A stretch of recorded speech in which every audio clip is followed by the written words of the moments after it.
you are appearing for VIT EEE 2026 exam, please don't miss this video. Because in this video, we will be discussing a 10 days most powerful plan which can help you to score 400 plus in your VIT EEE exam. And last year भी काफी सारे students ने same plan को follow करते हुए VIT valour के अंदर अपनी सीट कंफर्म करी थी। तो हर एक चीज अच्छे तरीके से समझ लेना। जो तुम्हारे मन में डाउट्स है ना कि लास्ट 10 दिन में करना क्या है, पूरा कंप्लीट प्लान मैं तुम्हें इस वीडियो के अंदर बताने वाला हूं, तो एंड तक जरूर देखना। अब सबसे पहली चीज कि तुम्हें क्या चीजें नहीं करना है वो जान लो, क्योंकि आधे लोग यही गलती कर देते हैं जिसकी वजह से उनका स्कोर 200-250 के आसपास ही रह जाता है ना। अपना जबकि मैक्सिमम स्कोर 500 है और हमें ट्राई करना है कि 400 के ऊपर तो लाना ही लाना है। अब क्या गलतियां हो जाती है? सबसे पहले ज्यादातर स्टूडेंट्स यहाँ पे कंप्लीट चैप्टर पढ़ने बैठ जाते। भाई VIT EEE में तुम्हारा सिलेबस पहली बात तो कम है, तो तुम्हें पूरे चैप्टर्स तो यहाँ पे पढ़ने नहीं है, सिलेबस जितना है उतना ही कंप्लीट करके जाना है। अब उस चैप्टर को भी ऐसा नहीं कि एकदम जीरो से लेकर जो है एकदम एडवांस लेवल पर, भाई VIT EEE का लेवल इजी रहता है, तो हमें उसी लेवल की जो है तैयारी करना चाहिए। अपने टाइम को बहुत अच्छे से ऑप्टिमाइज करो और यूटिलाइज करो। इसके अलावा कुछ भी नया मत स्टार्ट करो। नया स्टार्ट करोगे तो पता चला 4-5 दिन एक एक चैप्टर में लग गए। नहीं, हम वो चीज अफोर्ड नहीं कर सकते। Point two point concise theory के थ्रू हमें चीजों को रिवाइज करना रहेगा। तीसरी चीज, मॉक टेस्ट ही नहीं देके जाते। जब पैटर्न ऐसा है हमारा कि 125 क्वेश्चन हमें 150 मिनट्स के अंदर करना है, तो उस पैटर्न को लेकर एडेप्टेबल बनना पड़ेगा। इसके लिए मॉक टेस्ट देना बहुत ज्यादा जरूरी है। फिर आधे लोग जो है एप्टीट्यूड इंग्लिश को ही इग्नोर कर देते। ये सेक्शन जो कि तुम्हारा यहाँ पे टोटल तुम्हें 15 क्वेश्चन देखने को मिलेंगे, मतलब 60 मार्क्स, इसको तुम इग्नोर कैसे कर सकते हो? एक एक मार्क्स से रैंक चेंज होती है, कैंपस चेंज हो जाता है, तो भाई ये काफी इंपॉर्टेंट सेक्शन है। और आधे स्टूडेंट्स यहाँ पे अपने जेई के रिजल्ट का गम बनाते रहते। यार VIT EEE एग्जाम काफी डिफरेंट है, एक नई अपॉर्चुनिटी है, तो उसको अच्छे से यूटिलाइज करो ना। और टाइम हमारे पास काफी कम रह गया 10 दिन में, जिसमें हमें इन सब चीजों का ध्यान रखते हुए तैयारी करनी है। और इसलिए हमने तुम्हारे लिए लॉन्च किया है VIT EEE 2026 crash course and the booster course, and both the course are very much relevant for your exams. So in the crash course you get PCM plus aptitude and English video lectures, as well as you get special short trick session which will help you to boost your speed and accuracy, which is much required for your VIT EEE exam. Also the mode of teaching has been kept English so that there is no language barrier for any kind of students. And you get an exclusive question bank for all the subjects, in which questions have been prepared in such a manner based on the feedback received by our previously enrolled students. So this makes the course very much relevant. And also you get 10 full length mock tests which you need to practice in the last remaining days. Also you get short notes for revising all the PCM units which are given in your VIT brochure. Now difference between booster course and crash course is simply here you get only aptitude and English video lectures. Like if student is comfortable with PCM but struggles in the aptitude and English section, so he or she can use this video lectures. Also in the crash course there are 10 full length mock tests, whereas here only 5 full length mock tests are there. So these are the basic differences, rest of the thing remains the same. So simply visit our website 10qchallenge.in where you can enroll in the courses. Link is provided in description also. Still, if you have any course related query, you can call us at this number. And also you need to apply VIT final coupon code using which you will get the course at 1999. और ये offer सिर्फ आज के लिए है, तो जल्द से जल्द जो है एनरोल कर सकते हो। इतने कम प्राइस पे आपको VIT EEE कोर्स बाद में नहीं देखने को मिलेगा। इसके अलावा बूस्टर कोर्स भी जो है 1199 में मिल रहा है using the VIT boost coupon code.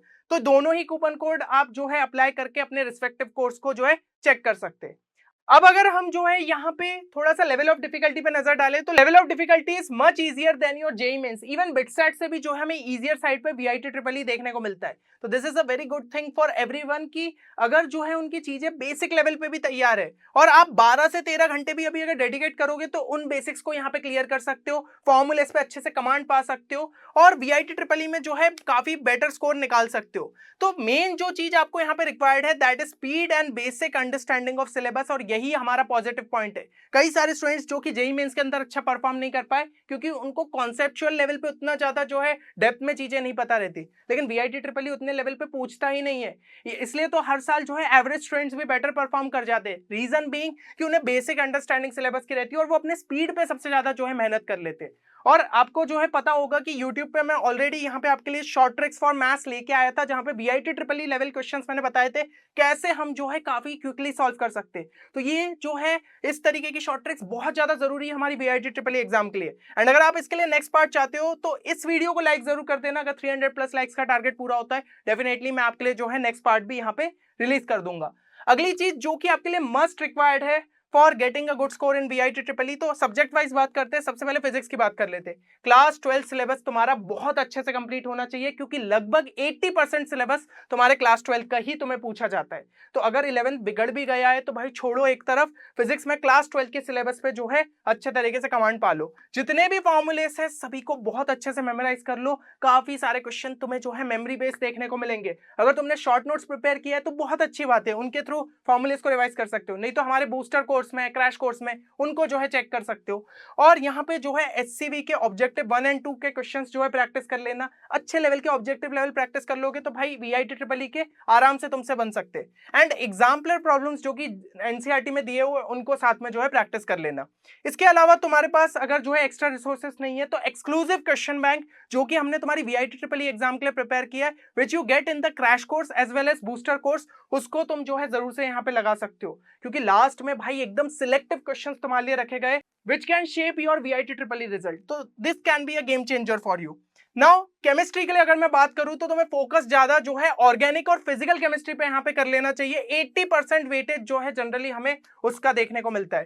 ठीक है, इनऑर्गेनिक तुम्हें लगता है ना तो भाई उसके अंदर सॉल्ट वाला पार्ट ही नहीं है, जो सॉल्ट एनालिसिस हमें काफी ज्यादा परेशान करता है। तो इस पे जो है तुम्हें ज्यादा यहाँ पे फोकस कर लेना चाहिए। जितनी इंपॉर्टेंट रिएक्शन है, स्ट्रक्चर्स है, फंक्शनल ग्रुप टेस्ट है एनसीईआरटी के, उनको जो है जरूर से देख लेना फॉर ऑर्गेनिक।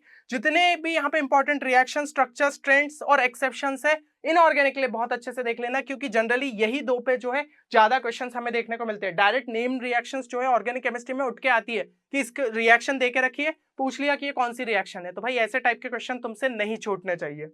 अब अगर हम जो है और कुछ केमिस्ट्री से रिलेटेड पॉइंट देखें तो जितने इंपॉर्टेंट फॉर्मूलेस दिए हैं एनसीईआरटी में फिजिकल केमिस्ट्री के लिए उसको जो है ध्यान से देख के जाना। सॉल्व्ड एग्जांपल्स भी देख लेना, क्योंकि उसके थ्रू जो है न्यूमेरिकल्स को तुम इजीली अटेम्प्ट कर पाओगे। और बाकी जो है एनसीईआरटी एग्जाम्पलर प्रॉब्लम्स तुम साथ ही साथ लगा सकते। अगर हम जो है नेक्स्ट यहाँ पे देखें तो मैथ्स के लिए बात कर लेते। एल्जेब्रा और कैलकुलस का पोर्शन जो है लगभग 70% तुम्हारा यहाँ पे कैरी करता है, तो इन पे जो है खास तुम्हें यहाँ पे फोकस करना पड़ेगा। जितने इंपॉर्टेंट फॉर्मूलेस है उनको अच्छे से कर लो। और जो भाई स्मार्ट ट्रिक्स रहती है, सब्स्टिट्यूशन मेथड हो गया, ऑप्शन एलिमिनेशन हो गया, ग्राफिकल अप्रोच हो गया, इस टाइप के अप्रोचेस तुम्हारे दिमाग में सेट रहने चाहिए। और जैसा कि मैं बोल रहा हूँ तुम्हारे लिए शॉर्ट ट्रिक की सीरीज मैं कंटिन्यू करूंगा, लेकिन उसके लिए तुम्हें थोड़ा सा सपोर्ट यहाँ पे दिखाना पड़ेगा। अब यहाँ पे हम जो है कुछ और चीजें बात करें, जैसे कि स्पेशली एप्टीट्यूड के लिए, तो एप्टीट्यूड के लिए क्या करना है, डेटा इंटरप्रिटेशन जो है अच्छे से कर लो। 2 से 3 क्वेश्चन देखने को मिलते हैं। डेटा सफिशिएंसी के 102 क्वेश्चन देखने को मिलते हैं। तुम सिंपली सर्च करोगे इनसे रिलेटेड क्वेश्चन, तुम्हें नेट पे कई सारे देखने को मिल जाएंगे। सिलोजिज्म 1 से 2 क्वेश्चन, क्योंकि बैंकिंग एग्जाम में जनरली इस टाइप के क्वेश्चन पूछे जाते हैं। फिर नंबर सीरीज, कोडिंग, डिकोडिंग में 2 क्वेश्चन, क्लॉक, कैलेंडर और डायरेक्शन में भी 2 से 3 क्वेश्चन पूछ लिए जाते हैं।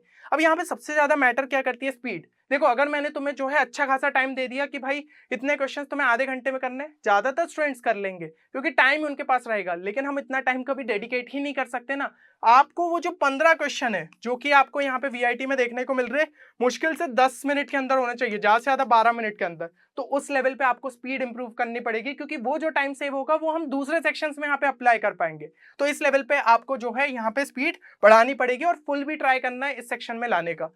बाकी इंग्लिश में बात करूं, रीडिंग कॉम्प्रिहेंशन हो गया 2 से 3 क्वेश्चन, ग्रामर के 102 क्वेश्चन और प्रोनाउंसिएशन का एक आधा क्वेश्चन हमें जो है देखने को मिल जाता है। तो इंग्लिश में इन टॉपिक्स पे जो है आप यहाँ पे स्पेशल फोकस कर लीजिए। बाकी एप्टीट्यूड और इंग्लिश का मैं एक वीडियो ऑलरेडी ला चुका हूँ चैनल पे। अगर आप चाहते हो कि नेक्स्ट पार्ट में और भी आपके सेक्शंस यहाँ पे कवर करूँ तो वीडियो को लाइक जरूर करिएगा, एंड आप जो है कमेंट सेक्शन में मेंशन कर सकते हैं एप्टीट्यूड एंड इंग्लिश, मैं समझ जाऊंगा कि आपको रिक्वायरमेंट है। अब यहाँ पे हम जो है आखिरी 8 दिनों का एक टाइम टेबल देखते हैं, और फिर बचे हुए जो दिन रहेंगे उसमें तो फिर अच्छे से और रिवीजन करना है। तो ये 8 डेज जो नेक्स्ट आपके 8 डेज है ना, उसमें इस टाइम टेबल को अच्छे तरीके से फॉलो कर लो, पूरे सिलेबस पे आपका अच्छा कमांड आ जाएगा। इसके अंदर मैंने जो सबसे हाई वेटेड चैप्टर्स हो सकते थे उनको जो है यहाँ पे कवर करने की कोशिश की है, ताकि एवरेज स्टूडेंट कम से कम 70 से 80% पेपर में यहाँ पे निकाल पाए। और इतना भी स्कोर निकालते हो तो भाई एक अच्छी ब्रांच तुम्हें वीआईटी वैलोर के अंदर मिल सकती है। 6 से 7 घंटे तुम्हें टॉपिक रिवीजन के लिए देना है, और एक मॉक टेस्ट कम से कम हर दिन का तुम्हें यहाँ पे देना रहेगा, क्योंकि मॉक टेस्ट के ही थ्रू तुम अपनी स्पीड बढ़ा पाओगे, जो कि एक बहुत बड़ा फैक्टर है वीआईटी ट्रिपल ई एग्जाम के अंदर। तो यहाँ पे तुम्हें डे 8 तक का लेकर जो है प्रॉपर टाइम टेबल दिख रहा है, अच्छे से फॉलो करना है। लाइक डे 1 के लिए modern physics, GOC, differential calculus, जिसमें मेजरली फोकस किस पे करना है, एओडी पे, और एक मॉक टेस्ट लगाना है। ऐसे पूरे 8 दिनों के जो है मैंने टॉपिक्स मेंशन कर दिए। हमारे टेलीग्राम चैनल पे भी इसको मैं अपलोड कर दूंगा, ठीक है, लिंक डिस्क्रिप्शन में है, जाके डाउनलोड कर लेना वहां से, और प्रॉपर तरीके से नेक्स्ट 8 डेज के लिए तुम्हें यहाँ पे फॉलो करना है। अच्छा, कुछ और चीजें रिमेनिंग जो 2 दिन बचेंगे या फिर 3-4 दिन जितने भी, अगर तुम्हारा लेटर स्लॉट है तो और ज्यादा दिन मिल जाएंगे, उसमें अपनी मिस्टेक्स को अच्छे से एनालाइज करना, क्योंकि ये जो मॉक टेस्ट दोगे उसको एनालिसिस भी अच्छे से करना है, कहां पे गलती हो रही है और कैसे इंप्रूव कर सकता हूं, ये तुम्हें समझना पड़ेगा।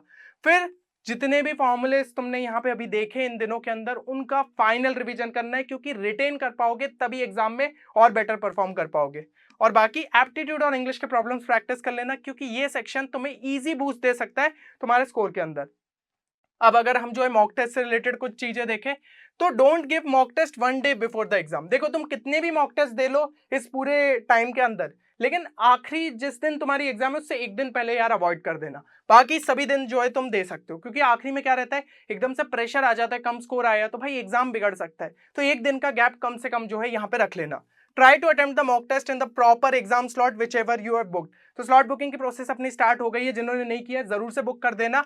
तो जो भी तुम स्लॉट बुक करोगे उसी टाइम पे जो है ट्राई करना कि तुम यहाँ पे मॉक टेस्ट दो। और 3.5 से 4 घंटे भाई प्रॉपर एनालिसिस वाले पार्ट को भी तुम्हें देना पड़ेगा, मतलब इंक्लूडिंग एनालिसिस वाले पार्ट को। 2.5 घंटे तो तुमने टेस्ट देना है और 1 से 1.5 घंटा जो है प्रॉपर तरीके से एनालिसिस करना है। गलतियां समझो, क्या सिली मिस्टेक्स हो रही है, कौन से सेक्शन में इंप्रूव कर सकता हूं, क्या ये क्वेश्चन का और भी कोई अल्टरनेटिव अप्रोच पॉसिबल था। इस तरीके से प्रॉपर एनालिसिस करोगे तभी बेटर परफॉर्म कर पाओगे।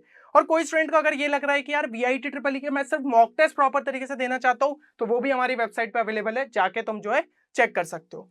तो होपफुली मेरे हिसाब से सारी चीजें क्लियर है। And if you are ready for the next 10 days challenge, एक चीज कमेंट सेक्शन के अंदर मेंशन कर दो, I will crack VIT triple E. और भाई तुम्हें VIT ट्रिपल ई क्रैक करने से कोई भी नहीं रोक सकता। ये एक ऐसी एग्जाम है जो कि जेईई मेंस के मुकाबले काफी डिफरेंट है, बिटसेट से भी थोड़ी सी इजी पड़ती है, बस पूरा गेम स्पीड का है। और अगर तुमने अच्छे तरीके से यहाँ पे परफॉर्म कर दिया तो भाई एक बढ़िया कैंपस के अंदर एक बढ़िया जो है ब्रांच तुम्हें यहाँ पे मिल सकती है। चलो मिलते हैं नेक्स्ट वीडियो में, तब तक के लिए take care and good bye.